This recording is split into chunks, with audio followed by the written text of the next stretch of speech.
নমস্কার দর্শক বন্ধুরা, আপনাদের সকলকে জানাই এই চ্যানেলে অনেক অনেক সুস্বাগতম। আজকে আমাদের ভিডিওর উদ্দেশ্য হলো উল্টো রথে জগন্নাথ মহাপ্রভুর যে সমাবেশ ভক্তরা দেখে থাকে এবং এই উল্টো রথ সম্পর্কিত আরো বিভিন্ন কথা বর্ণনা থাকবে এই ভিডিওটিতে। উল্টো রথ উপলক্ষে জগন্নাথ মহাপ্রভুর সমাবেশ তো ভক্তরা দর্শন পানই, রথের পরে উল্টো রথ আসে।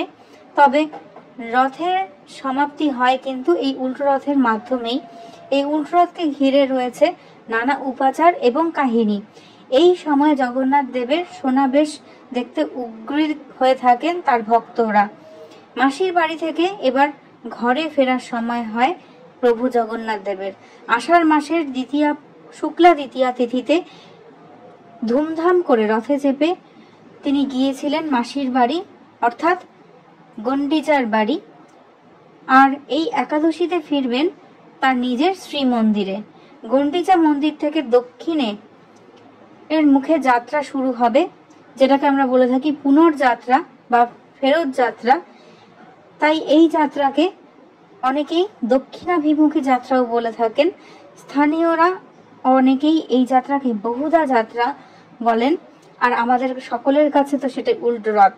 শ্রীমন্দির যেন দ্বারকার সিংহাসন, বছরভর সেখানে বসে রাজপাট সামলান দ্বারকাপতি শ্রীকৃষ্ণ, অর্থাৎ আমাদের প্রভু জগন্নাথ দেব। প্রজাদের যেমন তিনি পালন করতেন, তেমনি এখানে রত্ন সিংহাসনে বসে পালন করেন নিজের ভক্তদের। আর মাসির বাড়ি যাওয়া মানে আসলে যেন তার বৃন্দাবন ধামে গমন। এই কদিন তিনি গোপীগণদের সঙ্গে থাকেন।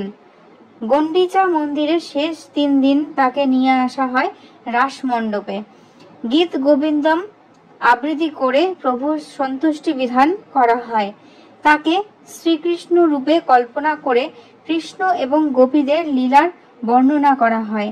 তা শ্রবণে তৃপ্ত প্রভু জগন্নাথ যেন বৃন্দাবনের শ্রীকৃষ্ণই হয়ে ওঠেন এই কটা দিন।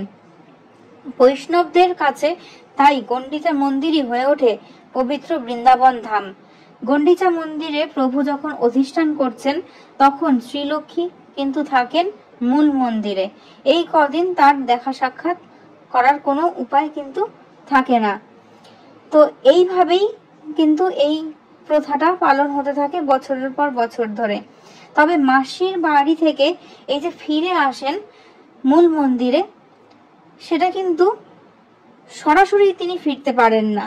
শ্রীমন্দিরে প্রবেশের আগে 3 দিন তাকে বাইরে থাকতে হয়। এই সময় একাদশীতে হয় সমাবেশ।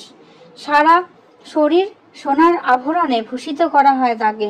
1 কুইন্টালের বেশি সোনার গয়না তাকে সেই সময় পরানো হয়।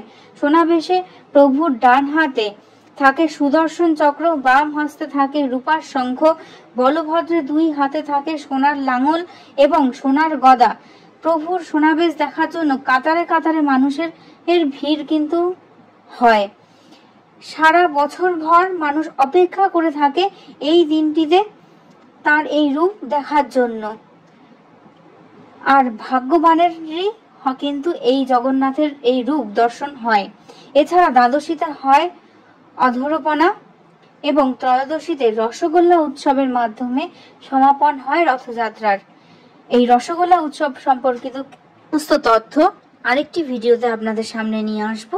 সঙ্গে থাকুন, পাশে থাকুন। এই ভিডিওটি যদি ভালো লাগে তাহলে অবশ্যই একটি সাবস্ক্রাইব করবেন, লাইক করবেন, কমেন্ট করবেন এবং আর কি সম্পর্কিত বিষয় সম্পর্কিত জানতে চান সেটি আমাদেরকে অবশ্যই জানাবেন। যদি ভুল ত্রুটি কিছু হয়ে থাকে তাহলে ক্ষমা করবেন। ভিডিওটিতে পাশে থাকার জন্য অসংখ্য ধন্যবাদ। ভালো লাগলে সকলের সাথে শেয়ার করে দেবেন। নমস্কার, ধন্যবাদ।